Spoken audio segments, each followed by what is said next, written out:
Bilang pagunita sa ika-116 na taong pag-iral ng hukbong katihan ng Pilipinas o Philippine Army na isinasagawa tuwing ika-22 ng Marso, nagpartisipa ang 17th Special Forces Company sa maramihan at taunang bloodletting ng siyudad ng Zamboanga kahapon Marso 20, 2013. We are participating in behalf of our company, the 17th Special Forces Company, participating for the celebration of the Philippine Army's 116th anniversary.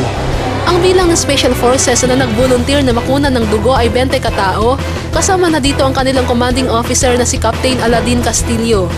Ang 17th SF Company na pansamantalang nakabase sa Barangay Ayala ay karagdagang puwersa ng Task Force Zamboanga.